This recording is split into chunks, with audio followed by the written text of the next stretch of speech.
Bueno, hemos hecho una pequeña introducción, hemos visto lo que es el diagnóstico, hemos hecho un repaso sobre la organización sistémica funcional del cerebro y después, bueno, hemos visto lo que es la atención y la concentración y ahí hemos empezado a absolver dudas, a poder ver ver las dudas y las participaciones que tengan. Y a partir de ello hemos podido ahondar en varios temas, así que a mí personalmente me ha parecido muy productivo. Me ha parecido muy productivo y bueno, yo quisiera saber si es que si es que hay alguna aclaración, alguna cosa que quisieran tocar antes que podamos adentrarnos en el tema de hoy, en el cual vamos a seguir el mismo camino que ya hemos empezado la anterior vez. Entonces, bueno, nuevamente, cuanto más dinámico es esto, tanto mejor. Pienso que o sea, eso abre las puertas a un mayor aprovechamiento de cada uno de los participantes. Bueno, de todas formas, o sea, no olviden que en cualquier momento pueden interrumpir mandando un chat para poder dar una retroalimentación. Entonces, habíamos hablado sobre la atención y concentración. En realidad, bueno, lo que es importante aclarar es de que para el diagnóstico de la atención es importante, así como para muchos otros, la atención se refiere a varias cosas, a varias estructuras. Es importante que nosotros veamos todas las áreas, que nosotros podamos evaluar todas las áreas. Aquí hay una propuesta muy interesante que pide, por favor, si se puede dar un repaso de la base neuroanatómica, la cual con todo gusto la vamos a hacer. La vamos a hacer primero, y después hay una pregunta también. Bueno, para hacer un repaso, vamos a hacer un repaso breve de la parte neuroanatómica. Entonces, es importante, las estructuras subcorticales son muy importantes para el mantenimiento de la atención. La atención es un proceso complejo que se sirve tanto de funciones subcorticales, de estructuras subcorticales, perdón, como de estructuras corticales. Entonces, dentro de ellas podemos ver de qué es importante el sistema reticular ascendente. Muchos de los autores, en realidad, como base de la atención, como estructuras implicadas en la atención, ponen al sistema límbico y a los ganglios basales como estructuras aparte, y además las estructuras corticales.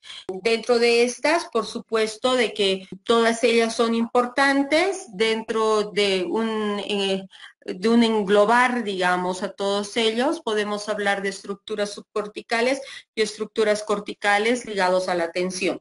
Entonces, no nos olvidemos de que la atención está tanto dada hacia aquellas tareas que son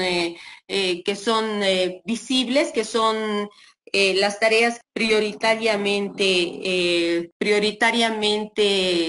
valoradas en nuestra sociedad, así como las tareas que no son tan valoradas.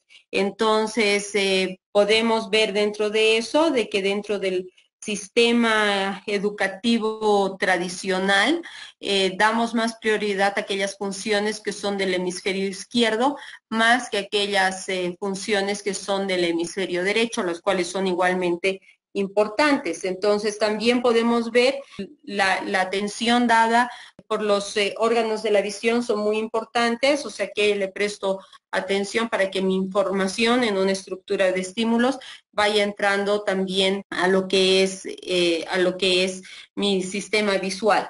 Entonces es importante el sistema reticular ascendente, el cual es el nivel más básico y permite que el sistema nervioso sea receptivo a la estimulación. También son importantes los colículos superiores para que nosotros podamos dirigir la atención. Y bueno, los colículos superiores son una estructura del cerebro medio que ha sido implicado en este proceso de cambio, bueno, en el proceso de cambio de la visión. De la atención también están los ganglios basales, los cuales tradicionalmente se han implicado en lo que es solamente la motricidad, pero se sabe de que tienen mucha participación en lo que son las emociones por su cercanía con el hipocampo y además en lo que es la atención, de los cuales el mayor es el núcleo caudado, pero también forman parte, o sea, varios núcleos y que forman parte en la atención el putamen y el globo pálido, los cuales se sitúan entre el tálamo y la ínsula. La ínsula, como ustedes saben, es considerado el quinto lóbulo. También es importante el núcleo pulvinar del tálamo. No se olviden que el tálamo es aquella estructura que le da que es neuromoduladora, que le da un ritmo al cerebro. Y luego está la corteza del cíngulo, la cual también ayuda a que estemos alertas y que ayuda a la conexión o sea, es como una bisagra con las estructuras corticales. Entonces filtra enormes cantidades de información que recibimos y manda las señales al cerebro. Entonces, otro proceso de la atención está en integración de toda la información que se recibe con la emoción y ayudar a seleccionar. Y entonces se selecciona una respuesta gracias a la corteza. Y entonces, bueno, la corteza del cíngulo es encargada de esto, junto con la información que recibe de las áreas corticales. Entonces, es como una interfaz, es como una bisagra entre las regiones subcorticales y las regiones corticales, como les había dicho. Luego, bueno, están dentro de la corteza cerebral, las áreas posteriores de la corteza. Postner hablaba de los lóbulos parietales. Entonces, bueno, el monitoreo de la información sensorial continuo es muy importante, y entonces eso forma un estado preatentivo.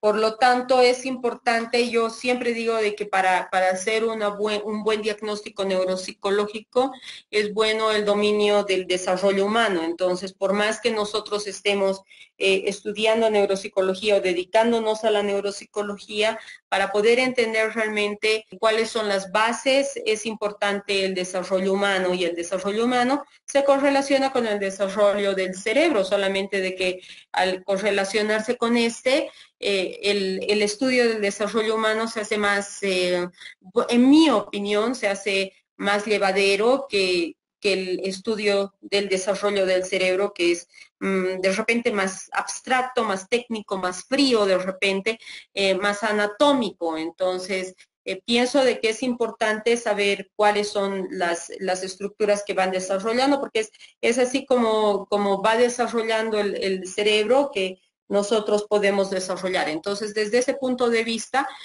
podemos ver de que el estadio sensorio-motor, por ejemplo, que se da en los bebés de los 0 a los 2 años, ese estadio es súper importante para lo que forma la base de lo que es las estructuras o en realidad la capacidad prelingüística, así como lo que es la motricidad.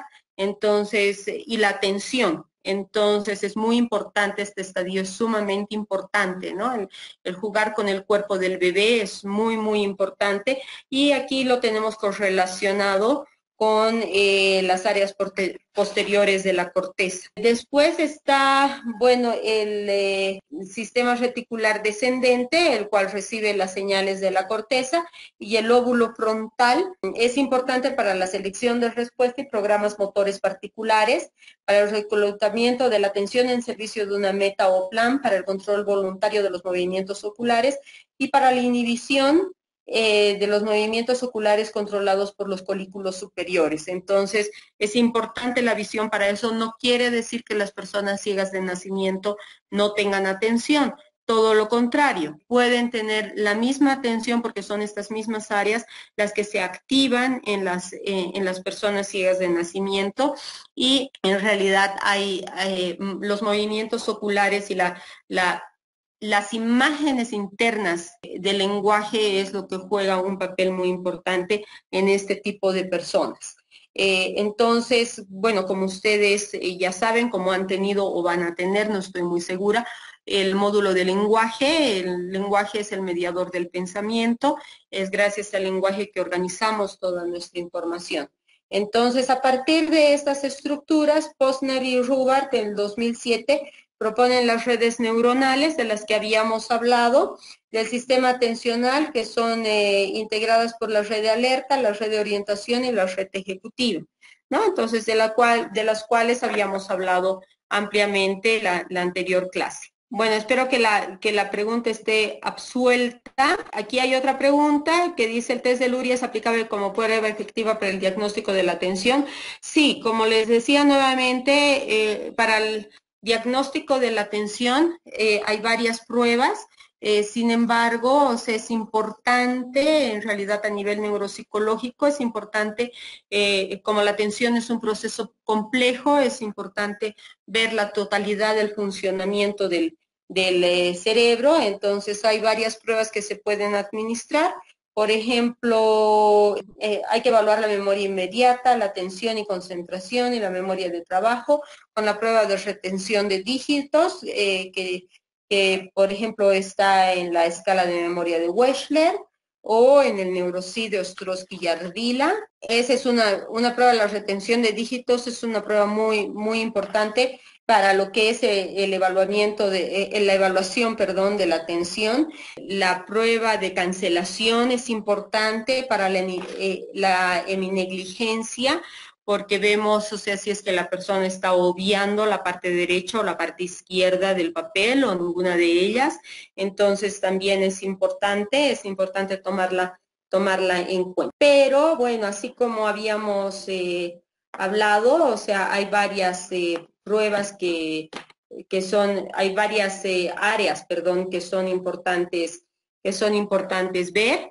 Entonces, bueno, está la evaluación de la memoria, la cual la vamos a ver en detalle en la próxima unidad, la cual en realidad se sitúa en el lóbulo temporal y en estructuras del sistema límbico. El hipocampo está ligado a ella. En el lóbulo frontal, el sistema reticular y los núcleos talámicos. Ahí está la memoria a corto plazo. Entonces es importante poder evaluar lo que es la metamemoria, el registro, el almacenamiento y el recobro de la información, a ver si es que hay alguna dificultad en el registro de la información, en el almacenamiento o en el recobro.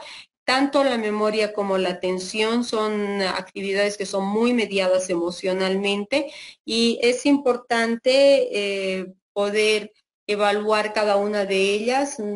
Yo personalmente pienso de que si bien hay diferentes pruebas que nos permiten evaluar aisladamente cada una de estas funciones, pero es importante evaluar todas para poder tener un cuadro completo de qué es lo que está pasando y hacer a partir de eso un análisis sindrómico, así como lo propone la neuropsicología histórico-cultural. También es importante el evaluar el lenguaje, donde tenemos que evaluar los niveles de expresión y comprensión, tanto oral como escrita, en sus diferentes niveles de desarrollo, según lo esperado para la edad, tanto el nivel de desarrollo fonológico como el morfológico, el sintáctico, el semántico y el pragmático. El lenguaje se sitúa en todo el cerebro.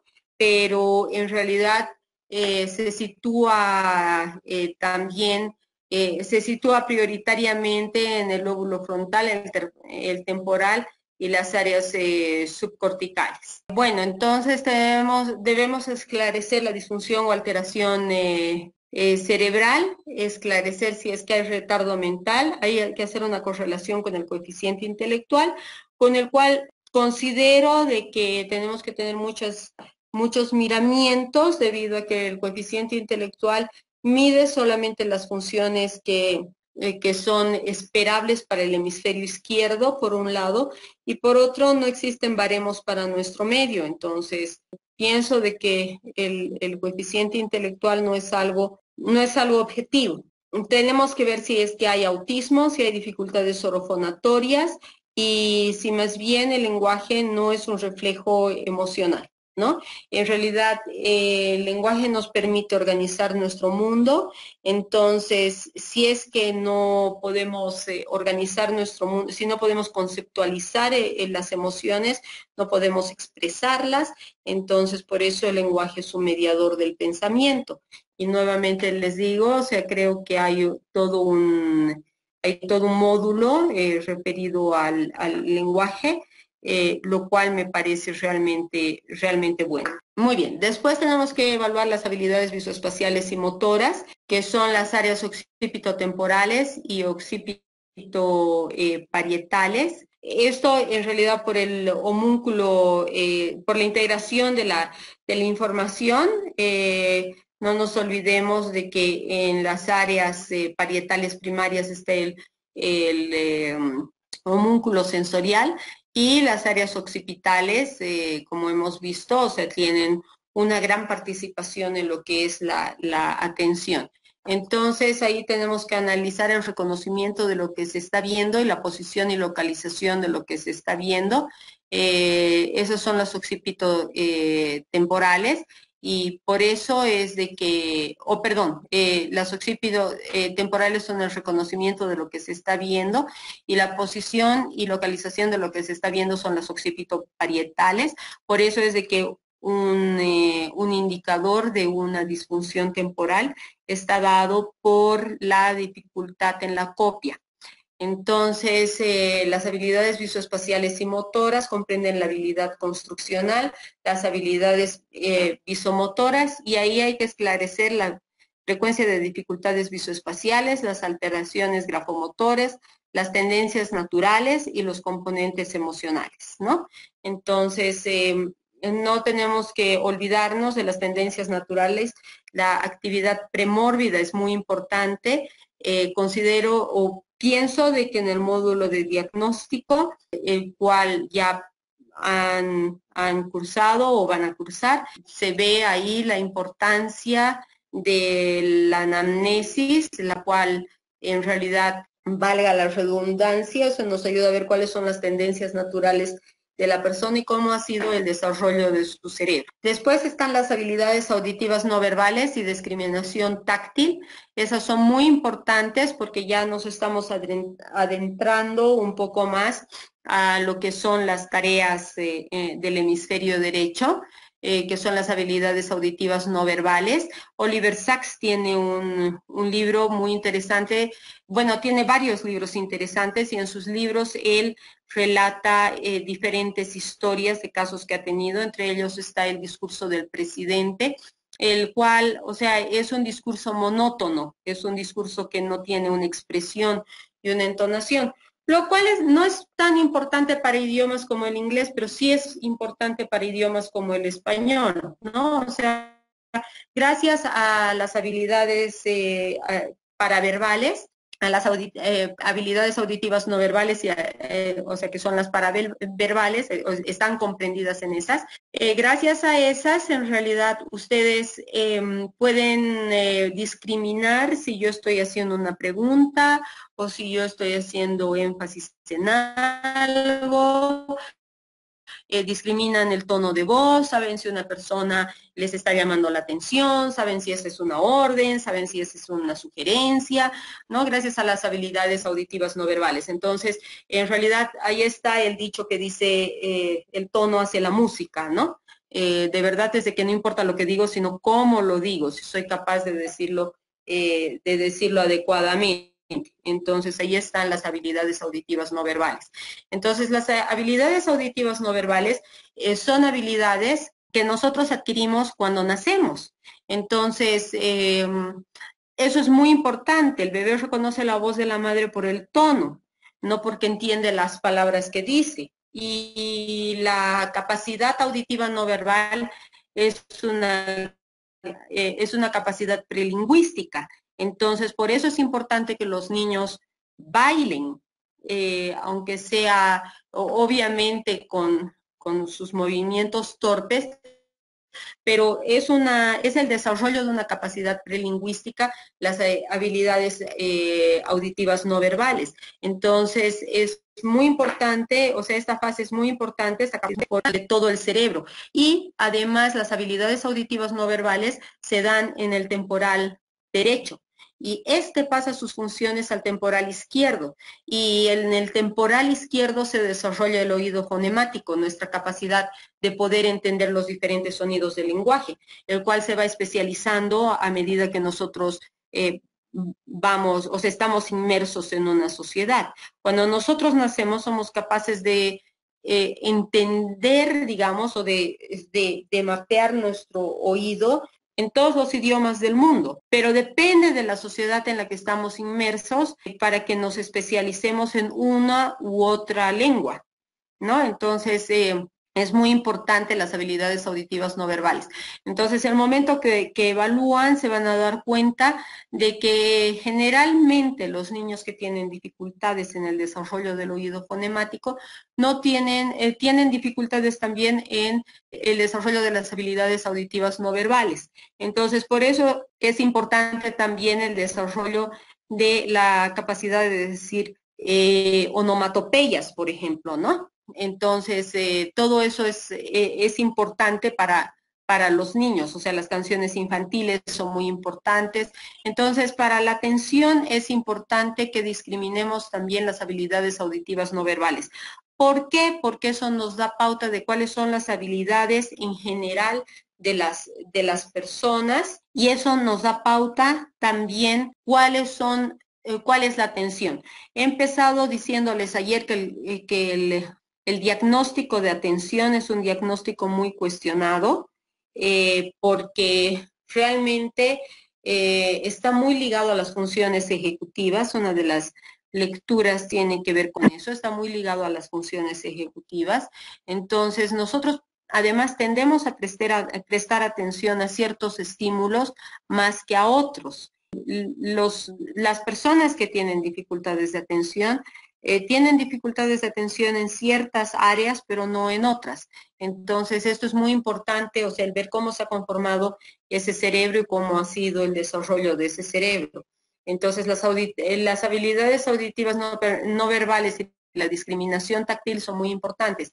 ¿Qué es la discriminación táctil? Es la capacidad que tengo en realidad de reconocer. Entonces, la discriminación táctil es muy importante porque da cuenta del funcionamiento de las áreas parietales. Todos estos, los que estamos viendo, son en realidad signos neurológicos blandos. Quiere decir que per se no tienen ninguna dificultad, no conllevan ninguna dificultad, pero al interior de otros sí, o sea, pueden ser significativos, ¿no? Entonces, para eso nuevamente tenemos que esclarecer las actividades recreativas, la tendencia natural, la lateralidad, la alteración o disfunción cerebral y tenemos que ver si hay ansiedad o depresión. ¿Por qué? Porque entonces son funciones que pueden estar interfiriendo en lo que es el correcto desempeño del cerebro en realidad. Muy bien, después tenemos que evaluar las funciones ejecutivas, que son la conquista del ser humano, se sitúan en los lóbulos frontales, más propiamente en los prefrontales. Entonces, bueno, en realidad incluyen una serie de operaciones cognitivas, tales como la atención, la concentración, la selectividad, la abstracción, la planificación, la flexibilidad conceptual, el autocontrol, y las imágenes internas. Entonces, como la atención está dentro de lo que son las funciones ejecutivas, entonces hay muchos autores, en realidad la tendencia actual está en no separarlas, sino en evaluarla y el calificarla al interior de estas funciones ejecutivas. Bueno, entonces en ese caso tenemos que esclarecer si hay retardo o retraso mental, si hay daño cerebral o si hay interferentes emocionales. También tenemos que ver lo que es el área emocional, y esta área es muy importante. Son las áreas subcorticales. Ahí tenemos que ver las relaciones intrafamiliares, cómo se han dado. Todos nosotros tenemos un mandato familiar al cual nos adherimos y queremos cumplir. ¿Cuál es nuestro bagaje afectivo emocional? ¿Cuál es nuestra capacidad de toma de decisiones?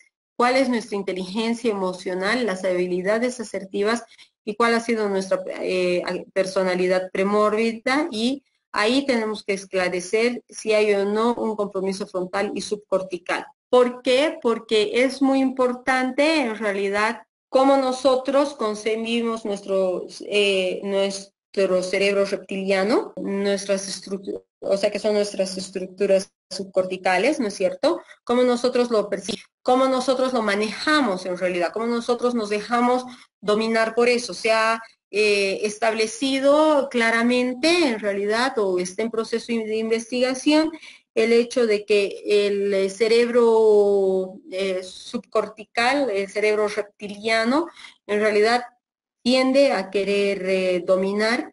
Por ejemplo, cuando nosotros nos falta dopamina, entonces el cerebro reptiliano dice, bueno, te falta dopamina, lo que tienes que hacer es comer. Y bueno, nosotros vamos y comemos, pero ahí viene la corteza, en realidad la parte de la neocorteza que dice que después, bueno, cuando engordamos, dice, no, esto está mal, o sea, no debía haber comido, ¿no? Pero en ese momento he comido porque he estado más en contacto con mi cerebro reptiliano. Entonces, eso es lo que tratamos de hacer finalmente nosotros como psicólogos, o sea, tratamos de lograr que la persona no actúe con el cerebro reptiliano solamente. Entonces, es importante, o sea, es importante ver el tema de la inteligencia emocional. El tema de la inteligencia emocional es justamente la capacidad que tengo para poder dar situaciones, o respuestas adecuadas ante situaciones emocionales, pudiendo conciliar con mi sistema límbico, en realidad, o sea, conciliando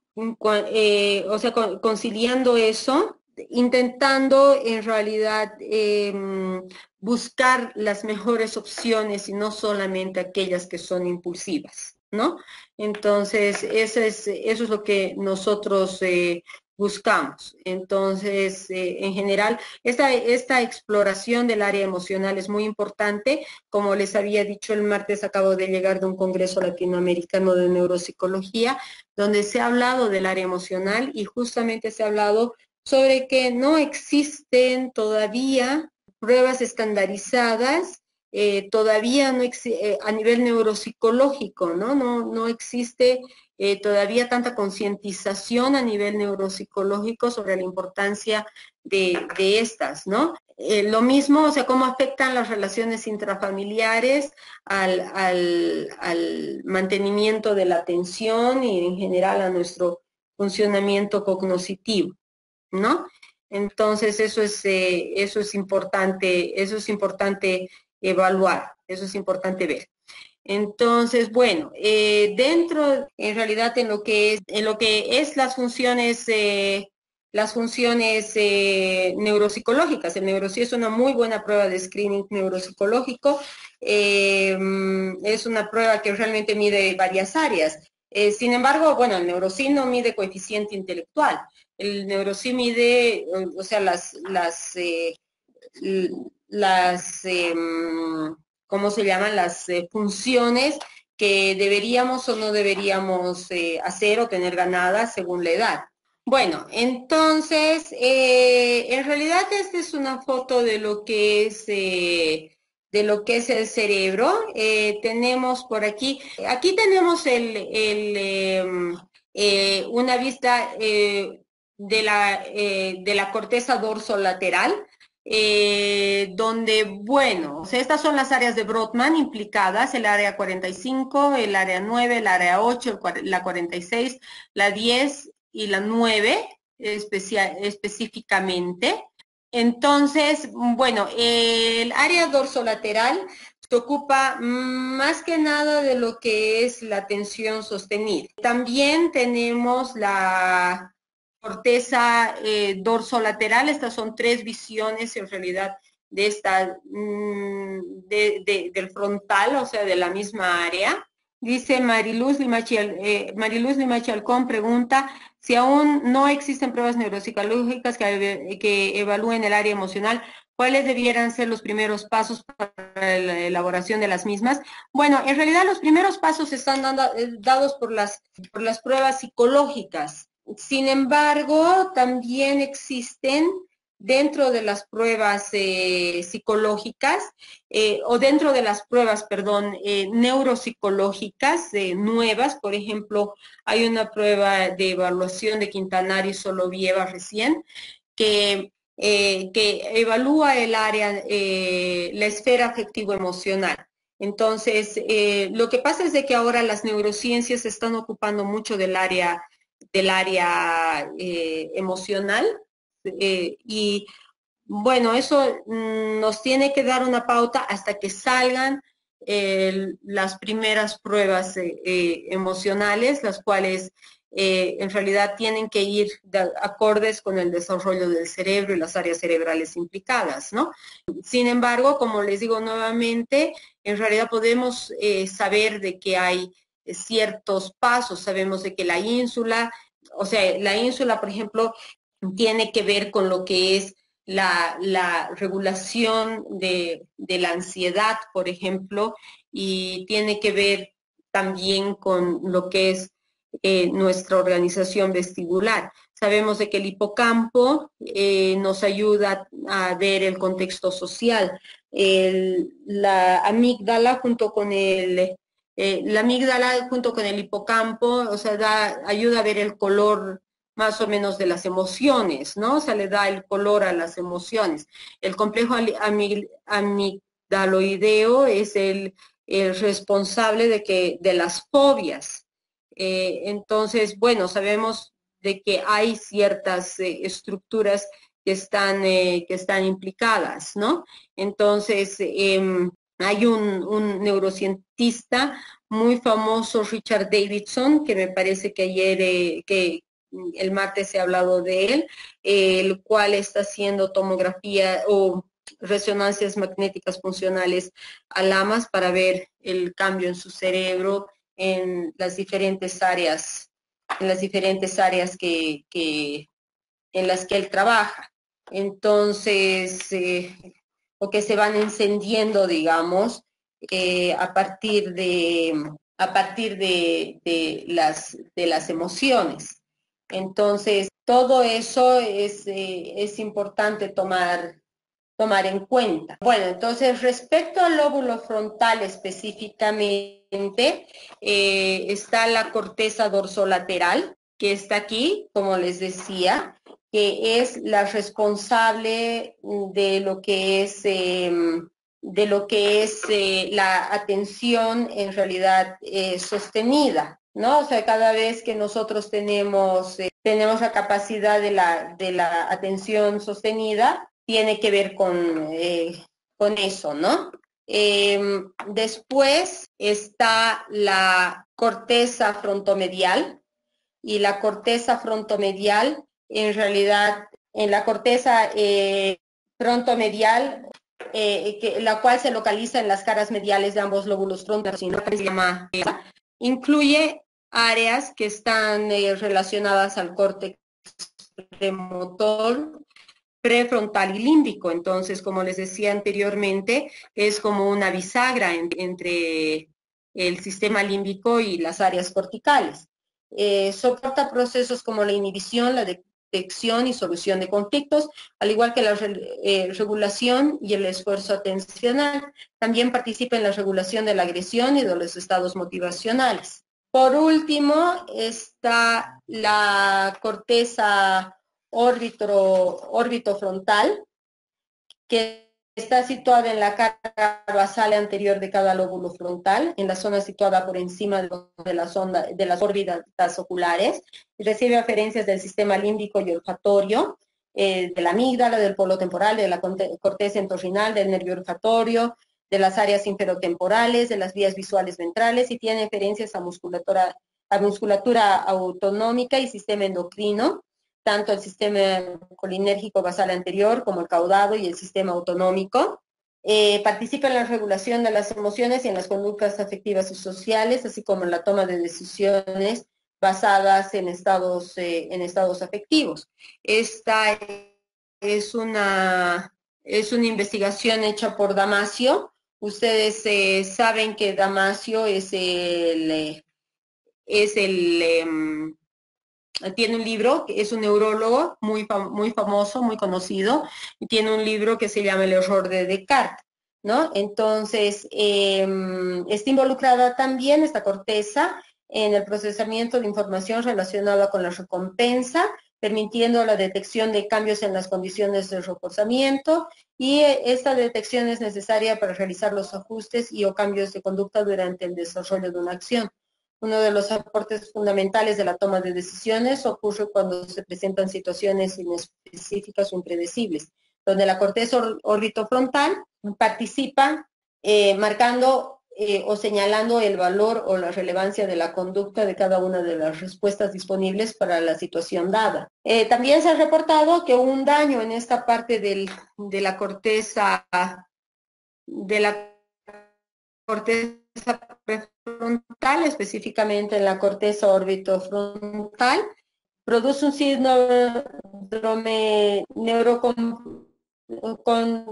comportamental que está caracterizado por la pérdida del tacto social, el uso del lenguaje crudo, la inhabilidad para regular la conducta y las inhibición y las emociones, es decir, hay una de los aspectos antisociales, distractibilidad, interés por los sucesos actuales. Entonces, bueno, pues ustedes están familiarizados seguramente con el famoso caso de Phineas Gage, y Phineas Gage era un trabajador de ferrocarril, le atraviesa una dinamita en el lóbulo frontal. Entonces él justamente o se responde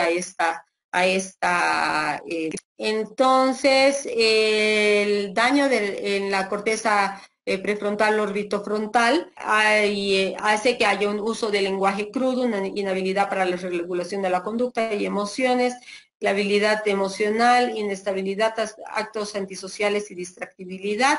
El daño en la corteza prefrontal medial o corteza frontomedial produce una pérdida de motivación y espontaneidad, una dificultad para iniciar movimientos y lenguaje, un retardo psicomotor, una pérdida del ambiente social y reducciones en la comunicación, para, una incapacidad para concentrar la atención en comportamientos en comportamientos y en lo que son tareas cognitivas.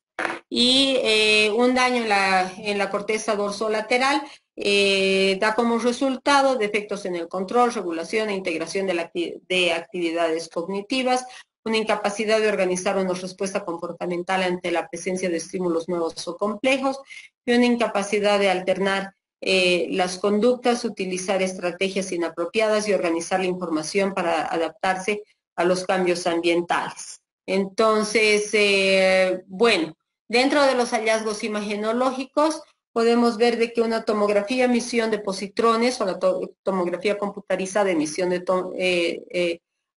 un fotón, que es el SPECT, ha podido detectar las áreas del cerebro o sea, involucradas en la atención. Entonces, dentro del esquema funcional podemos ver de que el área dorsolateral está involucrada, como les había dicho, en la atención sostenida, por lo cual el daño va a ocasionar tiempos de atención cortos, distractibilidad y dificultades en la memoria a corto plazo, especialmente verbal. Entonces, eso tenemos que tomar en cuenta para poder entender lo que son los diferentes tipos de déficit de atención, ¿no? O sea, el momento de diagnosticar. Asimismo, la órbita frontal inferior, perdón, nos va a dar como resultado un control pobre de estímulos, control pobre de impulsos, perdón, dificultad en el control de emociones y dificultades en las habilidades de interrelación social y menor control sobre el comportamiento.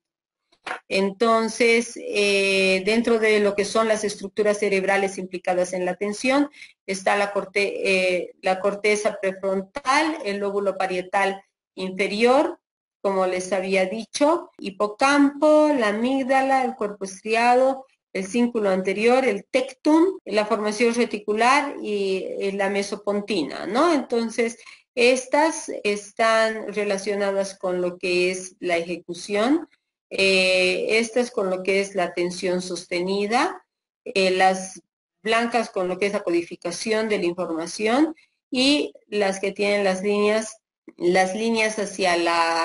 hacia abajo a la izquierda con la alternancia. Pero bueno, esto ya lo hemos visto, entonces yo supongo de que no es necesario redundar en esto. No, no sé si habría alguna pregunta hasta aquí, alguna acotación, alguna sugerencia, por favor. Buenas tardes. Le habla Andrea Beltrán. Tengo Sí, una dígame, por duda. favor. Bueno, hace un tiempo leí un documental que decía que el uso de tablets y etcétera en niños pequeños podría producir de cierta manera un problema de déficit de atención. Y lo comentaban que era porque, digamos, los colores son muy intensos, entonces hacía que el niño tome más atención a aquello que sea a estímulos como muy brillantes y etcétera. Y cuando estaba en un entorno, digamos, no con tanta luz, colores tan vivos, les costaba mantener la atención. No sé qué tan cierto sea eso. Bueno, en realidad, bueno, permítame por favor responder, antes de responder a la pregunta sobre el aviso de suspensión de reunión por dificultades técnicas, la verdad es de que no lo sé, he pasado la pregunta al soporte técnico para que por favor nos respondan. Yo la verdad es de que no sé cuál podría ser, yo escucho perfectamente y bueno, o sea, si ustedes lo hacen de igual manera, entonces supongo que no hay, no hay ninguna dificultad, ¿no? Entonces, de todas formas, o sea, lo he pasado al soporte técnico y en cuanto tenga alguna respuesta, o sea, les voy a decir. Bueno, ahora sobre la pregunta concreta, en realidad, bueno, el uso de tablets sí, en realidad está muy cuestionado por las razones que ha mencionado, además porque en realidad pone al cerebro en un modo más o menos de espera, ¿no? En el que el cerebro no tiene la necesidad de participar activamente, básicamente en nada. Entonces, obviamente hay funciones que está cambiando o está disminuyendo. Por ejemplo, la función de la memoria, ¿no? La función de la memoria es una función que está disminuida porque ya no hay necesidad de acordarse, por ejemplo, números de teléfono. O algunas, la dificultad, la capacidad visoespacial, por ejemplo, ¿no? Eh, por ejemplo, por ejemplo, la capacidad o sea, de explicar, eh, de de prestar atención también está siendo dificultada porque obviamente, bueno, somos más capaces de hacer, somos más capaces de hacer, de poder, ¿cómo se llama? De poder, perdón, atender a varias cosas al mismo tiempo y no profundizar en una específicamente, ¿no? Entonces, bueno, ahora le voy a decir a qué estaba prestando atención en este momento. Entonces, en este momento estaba prestando atención para conseguir, para continuar, que decía, a ver, que decía, bueno, de Analía Vargas, que decía, las diapositivas que nos acaba de explicar podemos repasarlo del texto guía. Sí, es verdad, por eso es que les había pedido de que si tienen alguna pregunta, alguna consulta, o sea que yo sé que están en el texto guía y ya el día martes les había dicho de que en realidad supongo de que estas diapositivas ya están aprendidas y quisiera que las clases sean más interactivas. Entonces, para el día martes, que es la última clase de esta unidad, y para las posteriores unidades, yo les pediría por favor que empecemos en realidad analizando cada una de las diapositivas. Entonces, bueno, después hay una pregunta sobre, a modo de comentario, hay estudios sobre atención y lenguaje que comparan seres humanos con chimpancés, en los que se han obtenido resultados sorprendentes que sugieren que los seres humanos hemos perdido cierto grado de capacidad atencional para mejorar nuestra función social mediada por el lenguaje. Sí, o sea, voy a unir ambas preguntas con la que estaba respondiendo respecto a las tablets.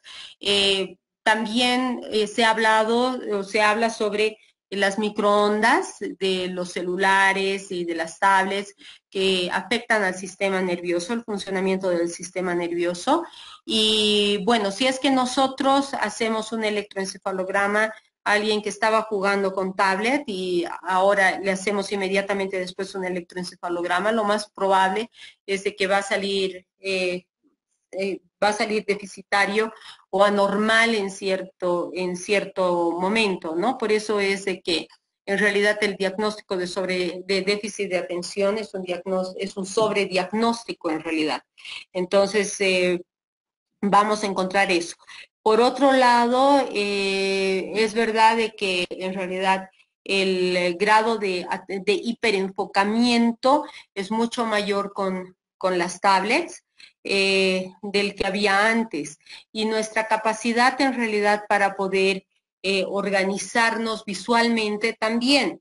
Entonces, nuestros ojos no están diseñados para ver una pantalla todo el tiempo, ¿no? Una pantalla de computadora o una pantalla de televisión o una pantalla, no están diseñados para eso. Entonces, en realidad, el hecho que nosotros no podamos ver el horizonte, o sea, afecta obviamente a nuestra capacidad atencional y afecta también a la capacidad de nuestros, de nuestros ojos, ¿no? Dentro de eso podemos decir, o sea, realmente, o sea, me parecen interesantísimos estos, a modo de, o sea, estos estudios sobre los seres humanos y los chimpancés. Pienso de que sí, una de las funciones más importantes del ser humano es la función social. Por eso nosotros somos capaces en realidad de hablar porque nosotros somos seres sociables. Entonces nosotros queremos interactuar con las otras personas y por eso hemos desarrollado nuestra capacidad de hablar. Pienso entonces de que es importante, sin embargo, ahora el vocabulario es más reducido, ¿no? Porque incluso el mostrar nuestras emociones es más, mm, está más escondido, ¿no? Entonces, bueno, en general, vaya a ser que hay funciones que nosotros estamos perdiendo en pos de la tecnología, probablemente no está utilizada con la misma con la misma intención que ha sido diseñada, ¿no? O sea, eso es lo que yo pienso. Ahora, dentro de los animales, los delfines son muy, muy sociables. Eh, entonces, ellos sí habría que ver, yo no he leído ningún estudio, más bien les agradecería si alguno me puede dar alguna referencia sobre algún estudio de cómo es la atención de un delfín comparado con la atención de un chimpancé, ¿no? O sea, realmente y en base a qué o sea, en base a qué se evalúa la atención, ¿no? En base al reflejo de orientación, en base, en base a lo que es el reflejo de orientación o en base a lo que es la capacidad de ver un objeto, porque bueno, no podemos ver la capacidad de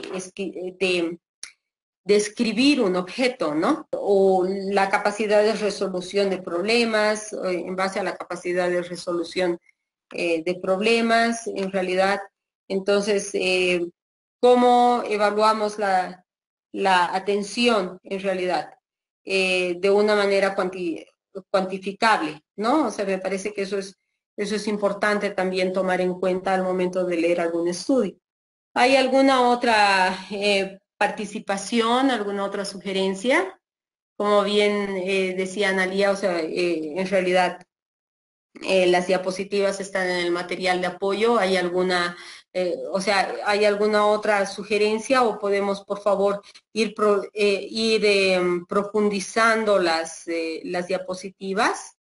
Aquí hay una participación de Alejandra Choque, muchas gracias, que dice que Facundo Manes indicaba que no se puede poner atención en varios asuntos, que es un mito decir que podemos atender con la misma efectividad una tarea si hay varias interferencias. ¿Cuál es su punto de vista sobre este punto? Bueno, en realidad, como les decía el martes, hay estudios que hablan sobre la capacidad de regulación eléctrica. Entonces, ¿cuáles? Tenemos más ondas beta rápidas y beta lentas en el prefrontal, el momento que estamos manteniendo la tensión. Bueno, o sea, a partir de ello, el cerebro va creando como celdas más o menos y estas celdas se van nutriendo de aquellos aspectos a los que tenemos que prestar atención.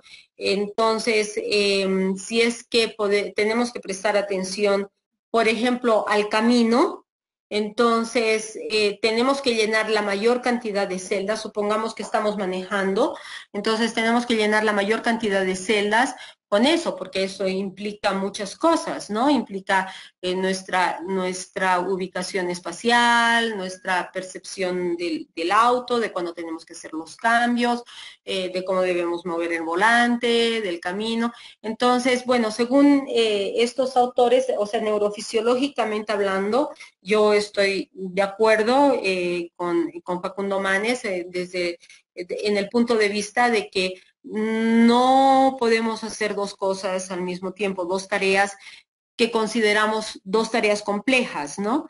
O sea, no estoy hablando de tareas tales como, por ejemplo, mascar chicle y caminar al mismo tiempo, ¿no? Si no estoy hablando de manejar y hablar, no solamente chatear, no solamente hablar por celular y manejar con una mano, sino hablar en total, aunque sea con manos libres, ¿no? Hablar en total, porque estoy prestando atención más a lo que estoy hablando que a lo que estoy haciendo. Y eso es lo que me impide, en realidad, impide a mis sentidos el percibir lo que está ocurriendo delante mío.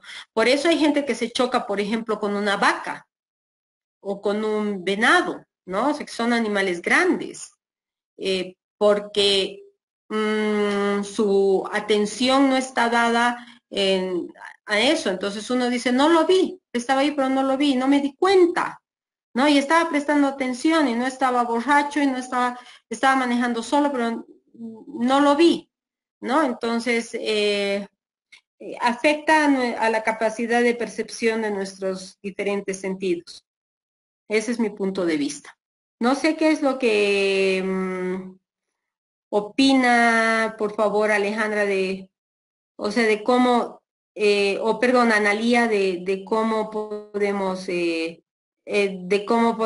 ir llevando a cabo las diferentes clases, ya que aquí hay una noción de que vayamos, de que avancemos. Entonces, bueno, entonces el déficit de atención es una desorganización de las funciones ejecutivas que incluyen diferentes procesos de control que conectan, priorizan e integran funciones, siendo importante la participación de la memoria operativa. Entonces, la memoria operativa es la capacidad que yo tengo de manipular la información en el cerebro hasta que la acción haya terminado. Y esta memoria operativa generalmente se da en los lóbulos prefrontales. La complejidad de las funciones depende de la demanda social, ¿no? Entonces, eso es como les decía, en realidad no estoy hablando de procesos sencillos como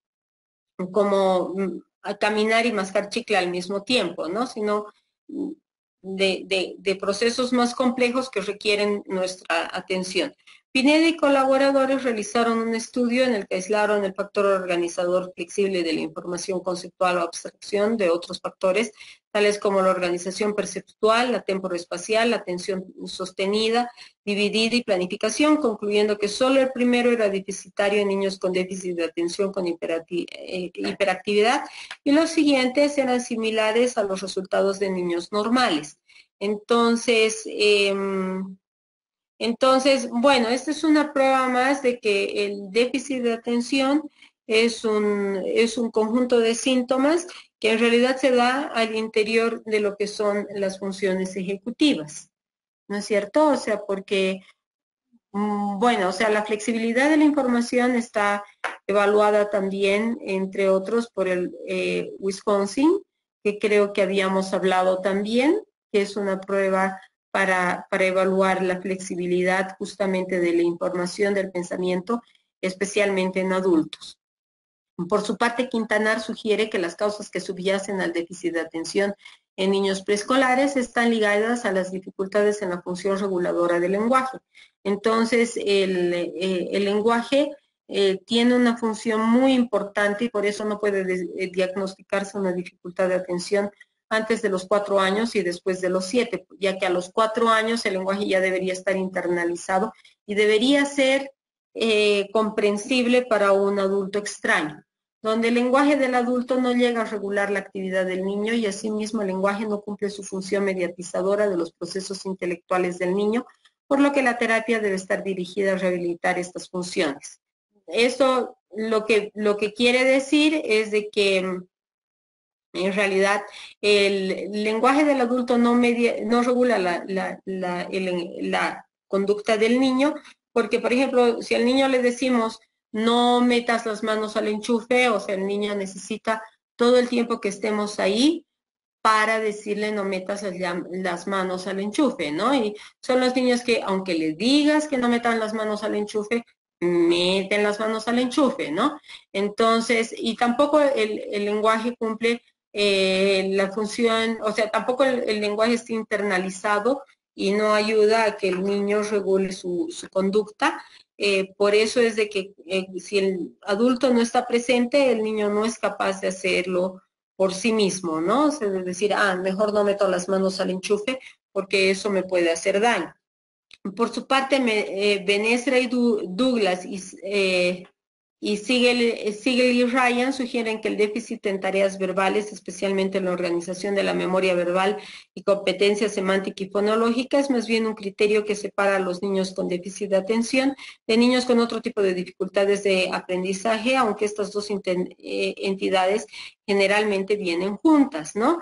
Lo que ellos postulan en realidad es de que el déficit de atención es parte de las funciones ejecutivas y que rara vez el déficit de atención en realidad, además como entidad, además de ser parte de las funciones ejecutivas, viene solo. Entonces solo lleva, plantea y dice, ¿qué es lo que pasa si, o sea, si nosotros partimos de la premisa al revés? No pensamos de que el déficit de atención es una causa, sino un efecto, ¿no? Entonces, ¿qué es lo que pasa si el niño no presta atención porque no puede realizar la tarea? Entonces se desmotiva para eso, porque de todas formas no puede prestar atención porque no entiende la tarea. Entonces, lo que tenemos que hacer es evaluar todas las áreas del niño para poder llegar a una conclusión. Eso dice por un lado. Por otro lado, o sea, hay posturas que dicen, además basándose en esto, o sea, que dicen, bueno, ¿qué tal si el déficit de atención tiene un componente emocional muy grande? Y la incapacidad de mantener la atención va de la mano con la dificultad de atención.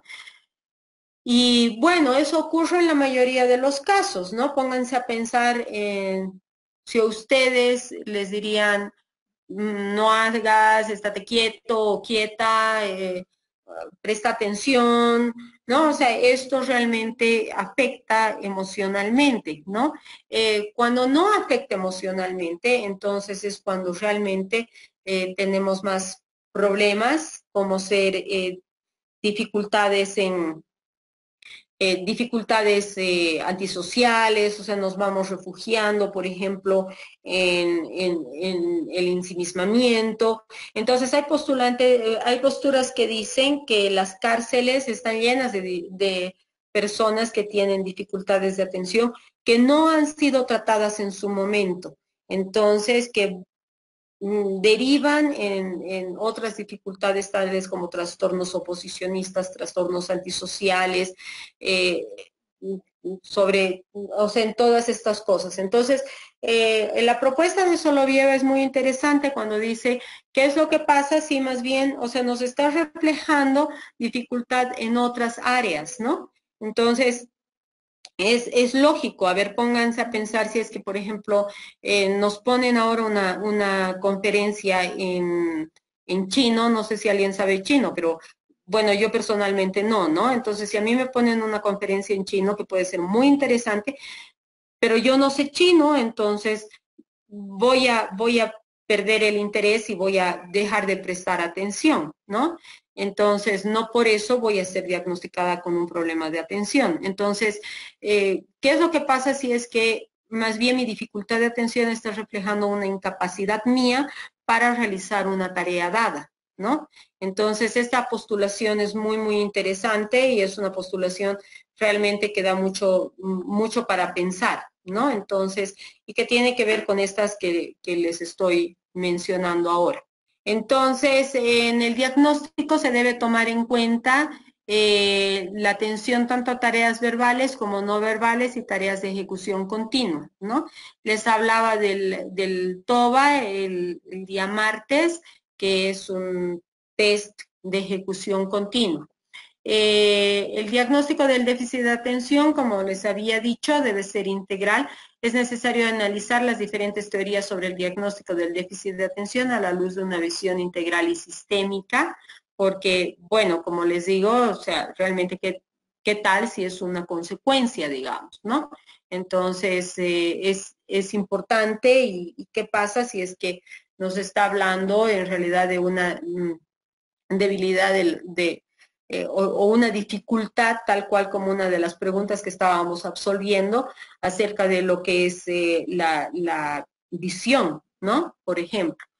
Bueno, y de acuerdo a la literatura, el déficit de atención debe ser diagnosticado antes de los 7 años, pero después de los 4 años de edad, debido a que la densidad sináptica disminuye notablemente hasta los 3 años, llegando más o menos a niveles que se mantienen en la edad adulta hacia los 4 o 5 años de edad y estabilizándose hacia los 11.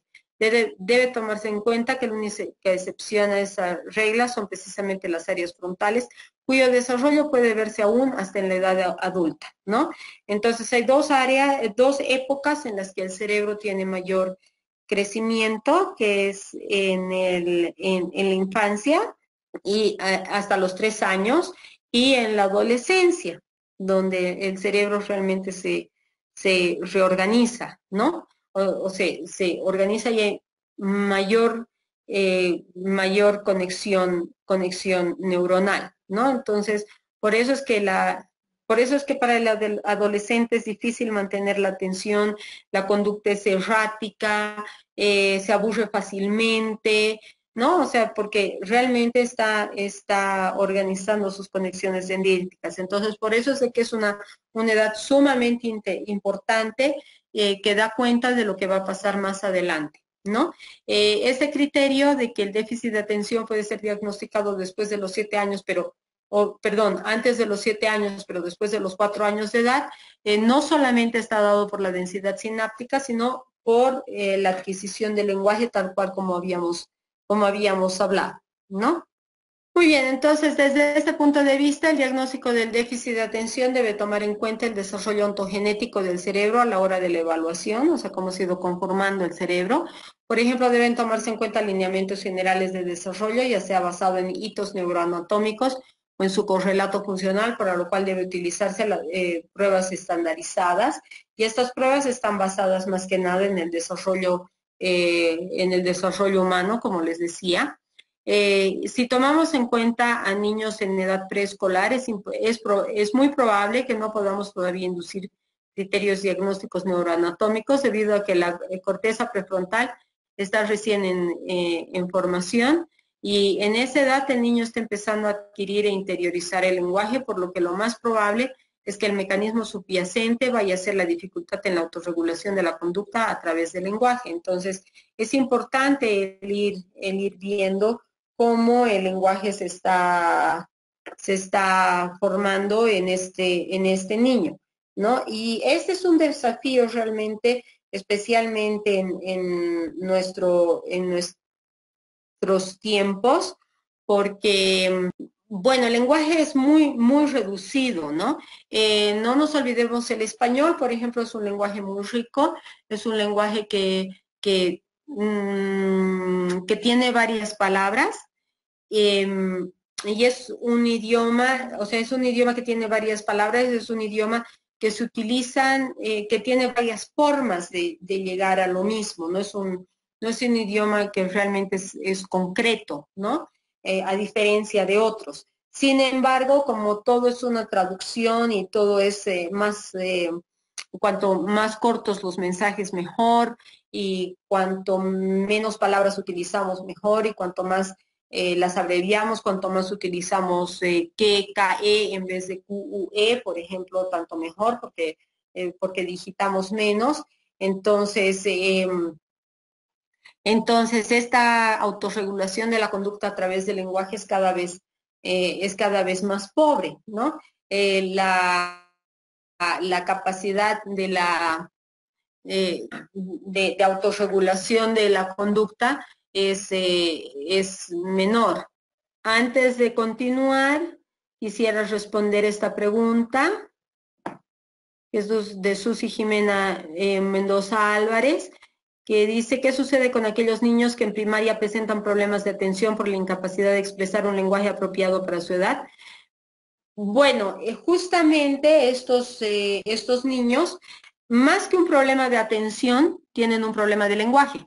Entonces, lo importante sería poder rehabilitar el lenguaje, más que la atención. Por eso es de que es muy interesante la postura que dice que la atención, la dificultad de atención es el resultado de una dificultad ulterior, ¿no?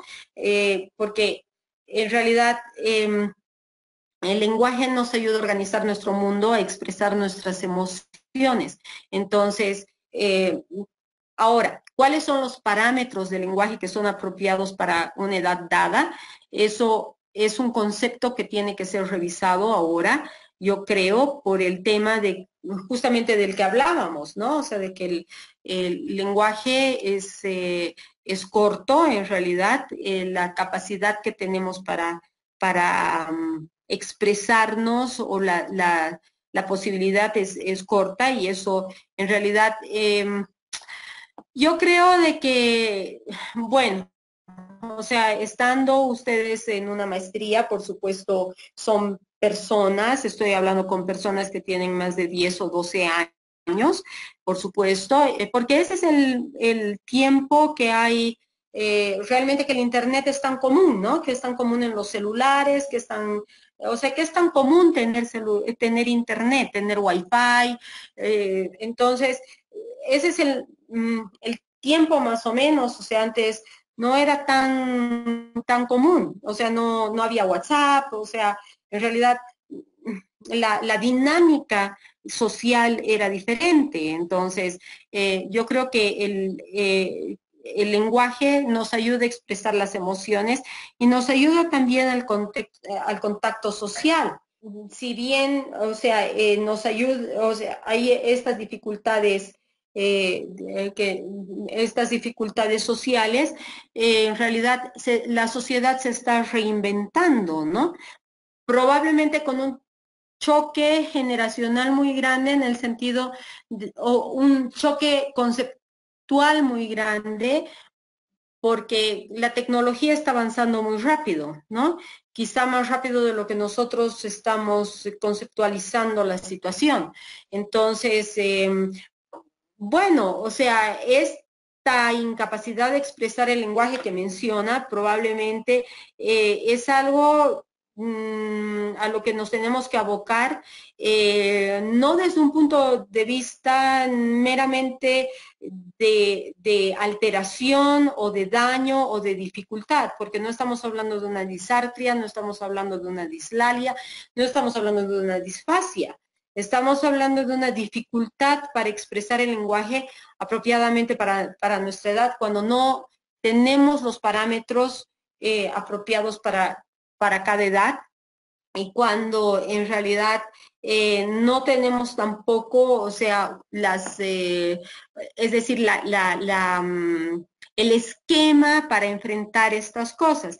Considero de que la neuropsicología es la alternativa que está presente justamente para enfrentar estos desafíos que son muy interesantes, porque y considero que la neuropsicología tiene un rol protagónico en esto, no solamente en lo que hace a la patología, sino en lo que hace en realidad a la normalidad, entre comillas, ¿no? Porque nosotros realmente, o sea, bueno, ese es el fin del diagnóstico neuropsicológico, ver también, ver qué es lo que pasa con las personas dentro dentro de un punto de vista en realidad dentro de un contexto normal, ¿no? Entonces, creo que eso es importante.